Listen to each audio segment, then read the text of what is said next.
Эме, мүмкін болса, жалпы апаларыңызды бір ортаға жеңіл биге тартып қойсақ, апаларыңызды екен бауырыңыздан қысып келіңіздер. Апаларды ортаға шығарып қоялы. Жеңіл биге шығарып қоялы.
Bizim sürekli olsalar, baldarız beken borunuza aksa, uşunu menen olmuşkan жерindебиз, качан көрүшөбүз, качан жок.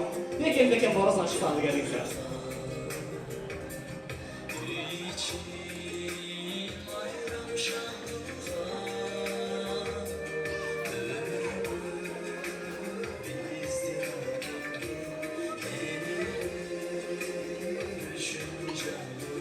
Бүтүрчүлөр, катуу бекен боруз аксалы келиңиздер.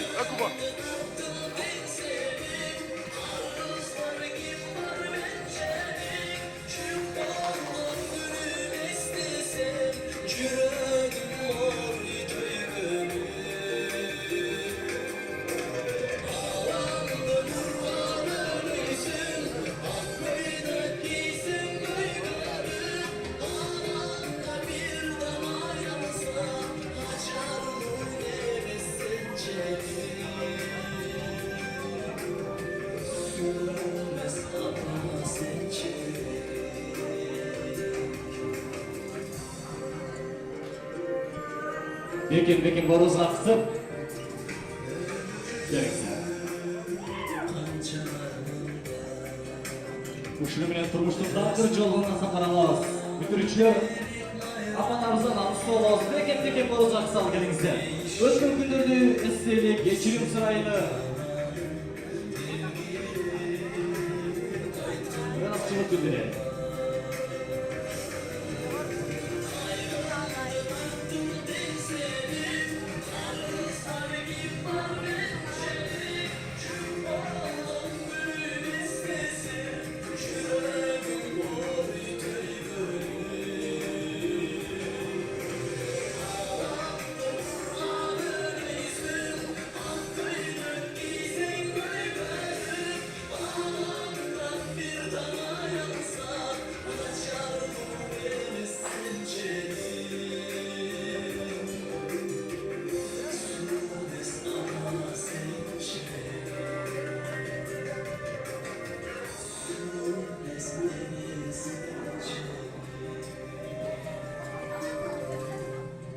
Apalarız var desin deydi.